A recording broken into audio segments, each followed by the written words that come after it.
Ay, si Imelda pala to, mga kababayan. Ayan o, si Imelda o. Ayan o, ay si Imelda o. Yan si Ma'am Imelda o.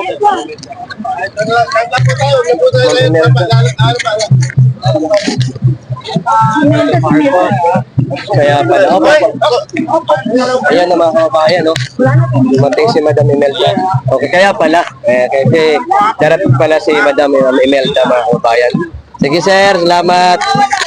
So yan, dumating po kasi mga kababayan si Madam Imelda. Kaya po pala pinaalis kami doon. So that bukod po sa dito siyang mga supporters ni Aimee. Yan. Yan pala yung laman ng ano. Ano daw?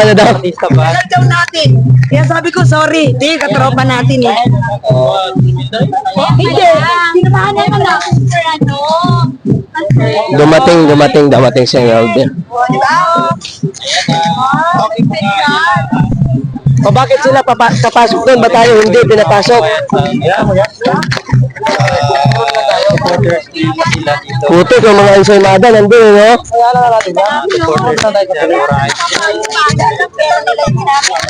Grabe, guys. Kung saan tayo nilagay, dito na tayo.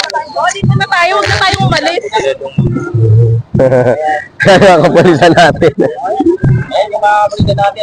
Hindi, alam nyo, wala tayong magagawa, guys, kasi pinagbawalan man tayo dyan, guys, mag-cover, guys.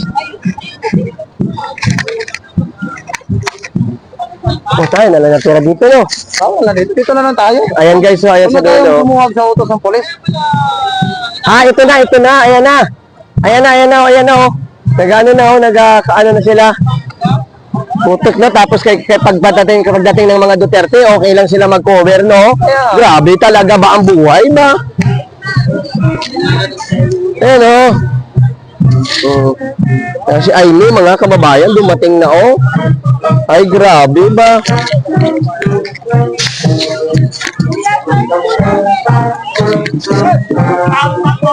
Ayan na, oh.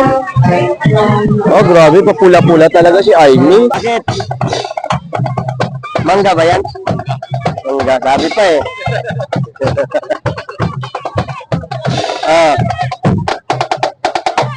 Ayan na pala si Aimee. Kaso, hindi tayo pinapalapit eh. Bawal daw tayo lumapit eh. Grabe naman. Hanggang dito lang daw tayo. Kawawa naman tayo nito ba? Pwede lang daw mag-cover ang ensaymada vlogger at saka media. Hello.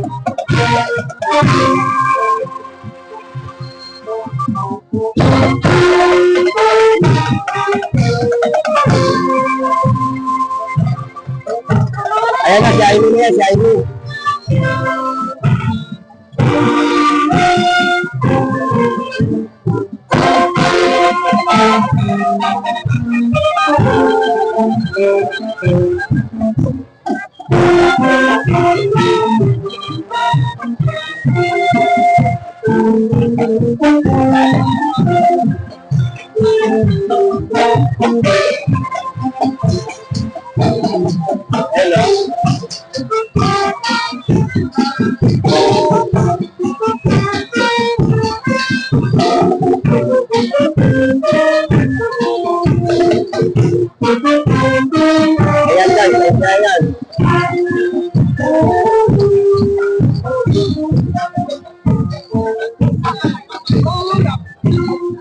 Ba't di ka lumapit?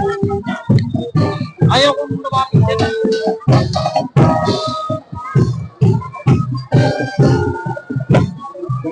Ikaw ka na, Duterte. Duterte. Hayaan mo lang sila.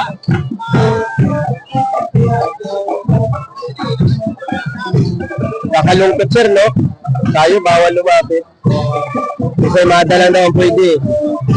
Yan tuwa mga ensaymada vlogger eh. Hayaan sila.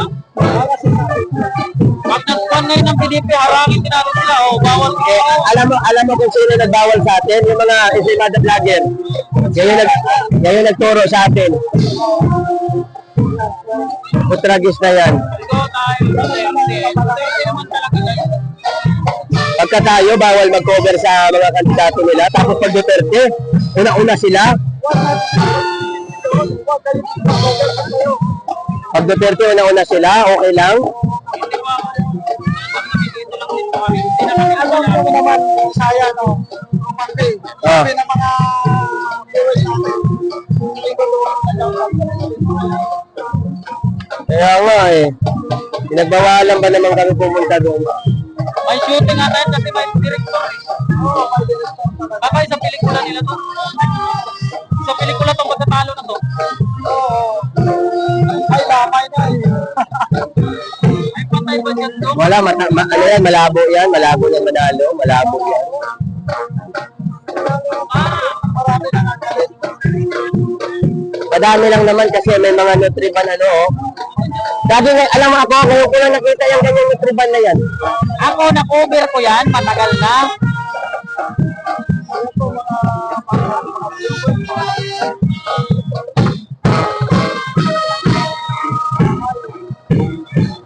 Kaya nga eh.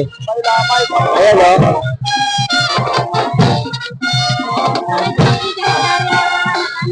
Ha? Basta pagdeklarari. Wala ba si Daryl? Wala. Dahil po kayo, kahapon, bawal na po ang ganito kahapon. Hindi na ako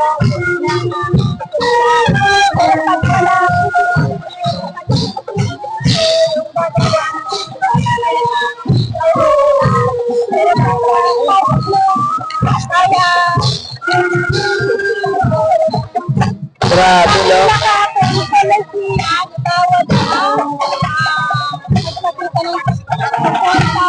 Katulad ng ginawa ni Sir Wilber sa Manuel Wilber. Yun na yung inano sila na last na yun. Kaya pinagbawalan po, tinago yung Di ba bawal na yan eh, bawal yan. hapon. Ang tanong, bakit ito Ay ni, may solusyon ay pwede. grabe. Tapos bawal tayo mag-cover. Oo, hindi, tumiksik talaga ako. Bakit? Eh, sabi naman ng pulis, yun lang daw instruction eh. Instruction ng mga Wala sa batas yun. Kaso yun lang yung utos.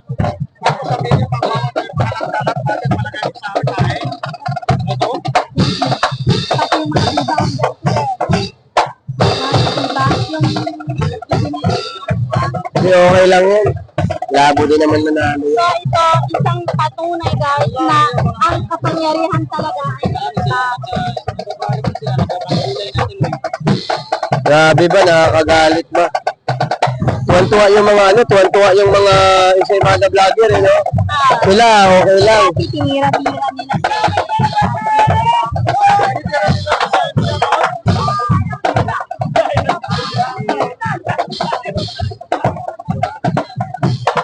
Kaya nga eh. ang bayad yan. Alias, Music Foundation of Asa sa taga Cavite, itong mga ninayin nila. Nakakalungkot nga eh. Ang mga Duterte, pag darating yun dito, wala yun, walang sabi na mga tao. Wala yun. Darating lang sila dito ng normal. Yung mga Duterte. Sana tinulong na lang nila yan sa mga mahirap na. Kaya nga eh. Gumastos pa talaga. Gumastos pa talaga. Oh, grabe.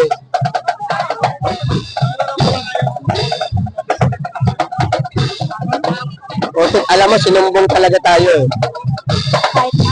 Sinumbong tayo na, yan, sila mga Duterte vlogger yan. Huwag yung papuntahin dito. Kasi bawal tayo palapitin eh. Tapos yung mga Ensaymada vlogger, lapit ng lapit. Tapos pag Duterte ang dumating, siksik din sila. Mga, So, grabe naman. hindi, parang tingin ko pag ganito lang yung nakikita ko, direkta, green ka pa ba? Ha? Green ka pa ba?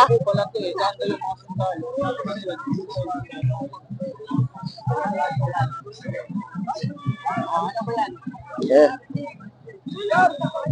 Kaya nga eh. Guys, alam niyo na po ang galaw ha. How much? Oo, ako po hindi pa ako hindi ito dapat ikasaya ng mga Ensaymada vlogger sapagkat ang ginagawa po nila ito po ay nakikita po ninyo. Na kanina po ayaw po kami palapitin. Tapos yung mga Ensaymada vlogger nandun, pasok-pasok po sila. Wala namang problema sa akin yun eh. Pero ang problema lang kasi pag Duterte ang dumating, baka makisiksik din sila. Kanina, pagdating namin, Hindi kami nakisiksik mga kababayan ha. lahat na yan yung mga props nila sa ano yan, kay Ivy, lahat. Ha? Kay Ivy. Nakapasok ng ganito. Diyan lang naman talaga yan sir kasi building naman yan dyan sunod. Kaya nga po eh. Ayan o.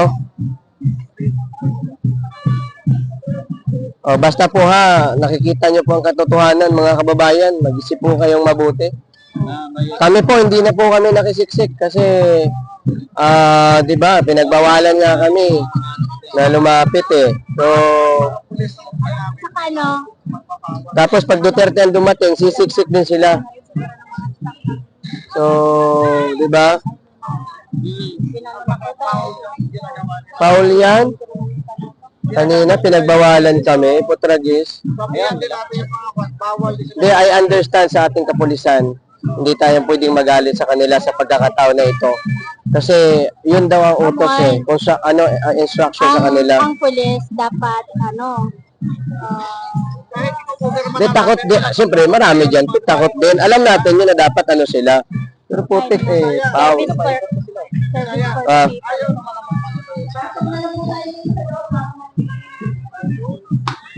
Okay lang yan. Samantalang bawal yan dyan. Bawal yan dyan eh. Bawal yan yan sila. Pero pinapapasok. May permit, di ba? Sabi nila may permit.